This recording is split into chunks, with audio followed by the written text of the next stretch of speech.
We had the privilege of setting up a fusion cell for the state of Nebraska to support their COVID-19 response. And this project was a little bit unusual in the sense that we did not go in during the initial phases of the pandemic. We went in at about the 6-month mark, which may sound like an odd time to set up an information clearinghouse or an intel clearinghouse or something sort of related to the incident command structure, because you're looking at the calendar and going, the incident's been going on. But it's actually a great time to do it. So you can certainly do this earlier on during that acute phase.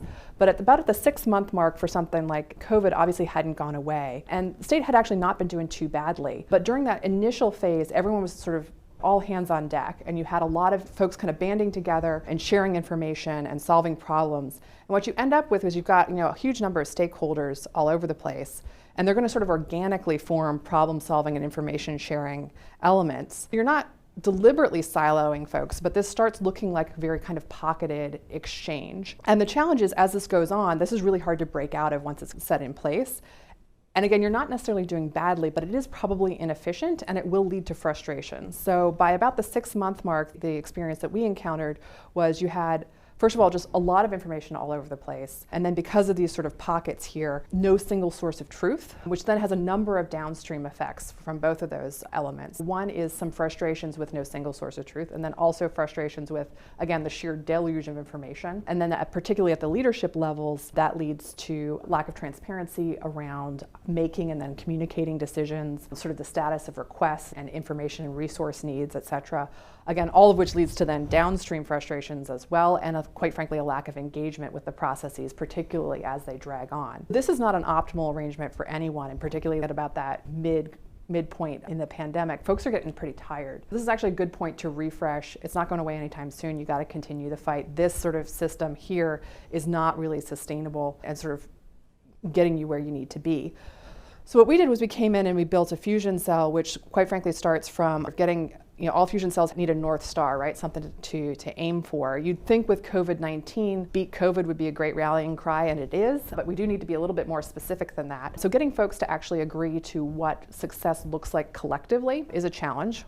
Once you have that, you then kind of rally or come up with a list of who your stakeholders are. Like all of these little, sort of organizations writ large down here and sort of across the board.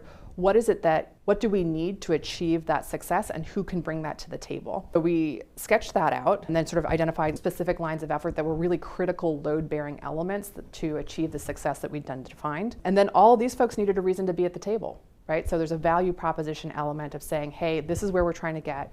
Do you agree with this? What do you need in order to achieve success in your area?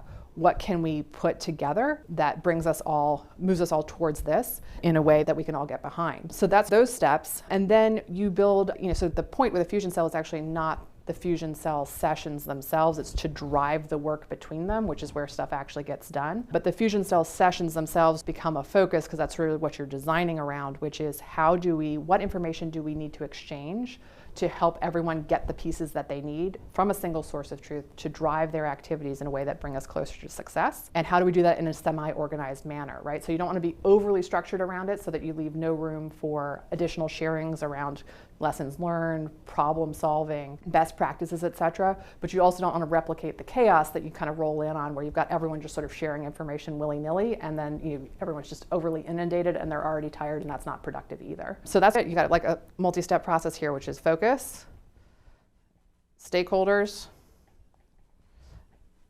get some lines of effort going, and then get your exchange.